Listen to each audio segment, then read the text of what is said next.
Morgan, and welcome to Bigfoot Case Files.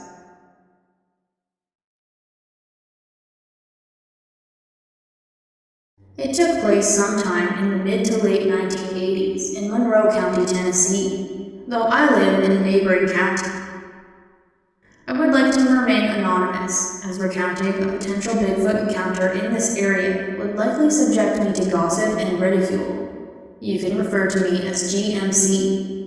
I'm hoping you can offer some insight into whether my experience might be related to Bigfoot.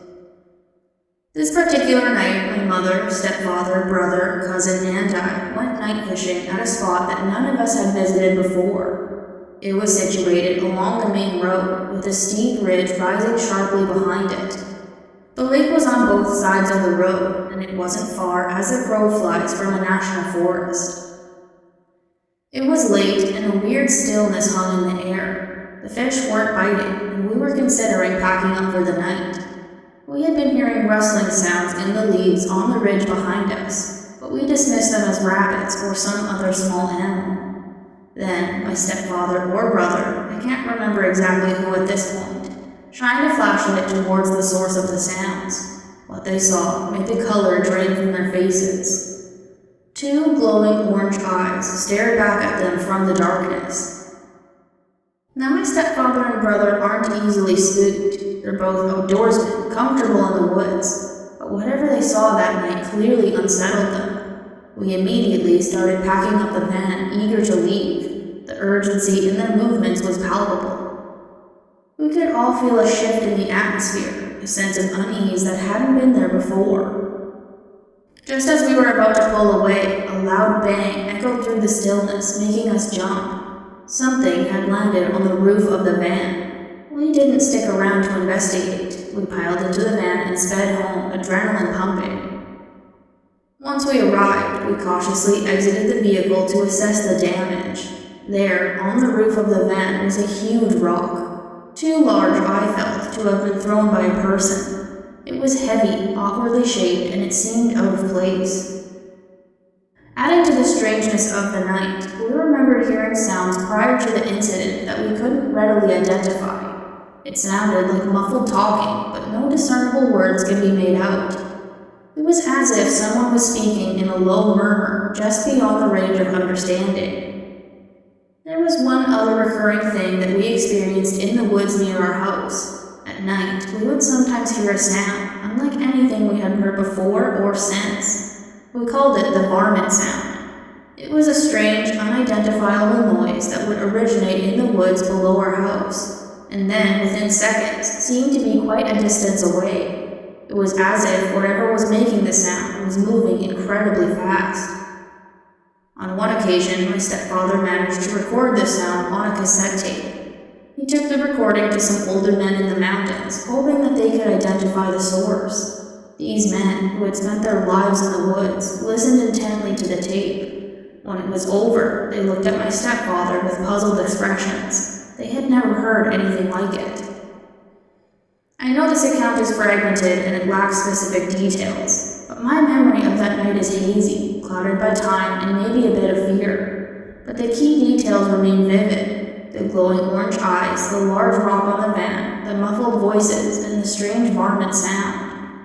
Could these incidents be related to Bigfoot? I've read accounts of them throwing rocks and making weird noises. I would be very interested to hear your thoughts. Thank you for your consideration.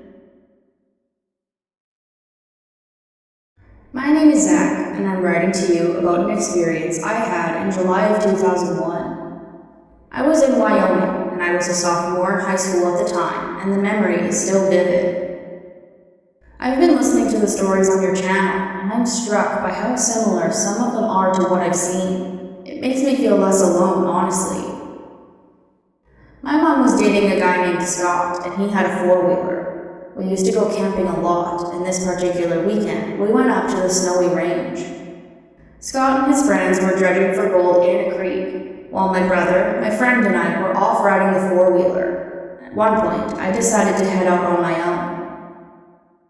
The area we were in was easy to navigate. A wide dirt road went straight from our campsite to a large meadow that sloped down the mountain.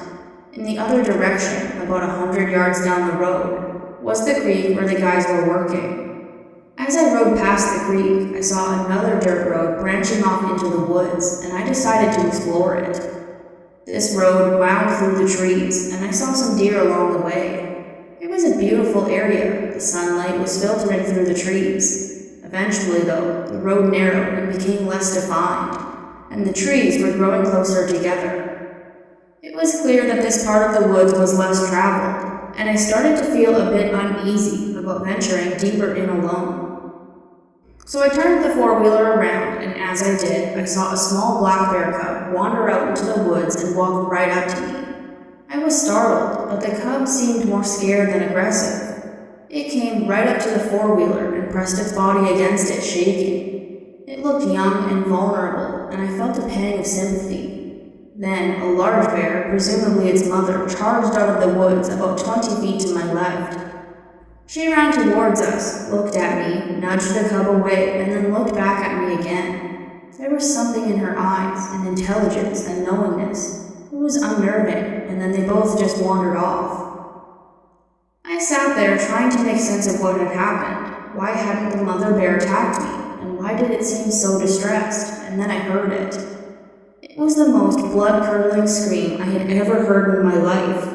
It started as a low, deep roar, almost like a lion, and then it grew in intensity, becoming a high-pitched shriek, like a woman screaming in absolute terror. It was unearthly, inhuman. The scream lasted for about 6 seconds, and it sounded like something was being brutally killed out there.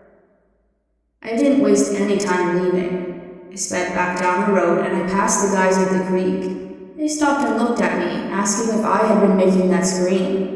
I told them no, but then we saw the two bears crossing the creek further down. They were moving very quickly. The guys just shrugged and then went back to their dredging.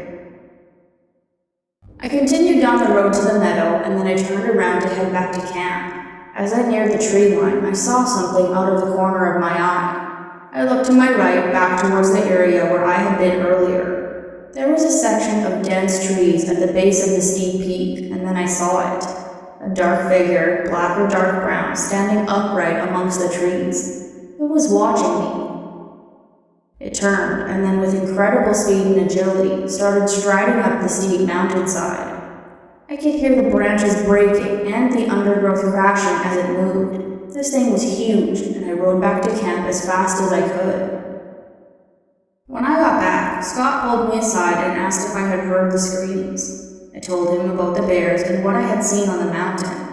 He was skeptical, but he acknowledged that something was definitely weird. He told me not to say anything to my mom or brother so that we didn't scare them.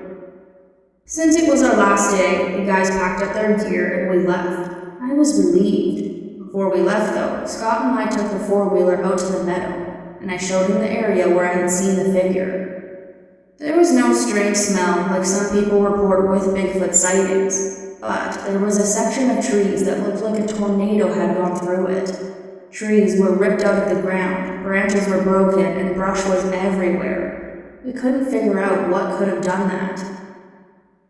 We left that day and never told anyone else what we had experienced. The other guys who had been with us at the creek had heard the screams too, and they knew something wasn't right. They just didn't want to talk about it. I haven't been back to that area since, but I would like to go back sometime with a group of people and explore. My experience is so similar to others that it's remarkable. I still don't know for sure what I saw. Was it a bear standing on its hind legs? It really didn't look like a bear. It looked like a hairy man, and it was massive. I'm both a believer and a skeptic. The screams could have been anything.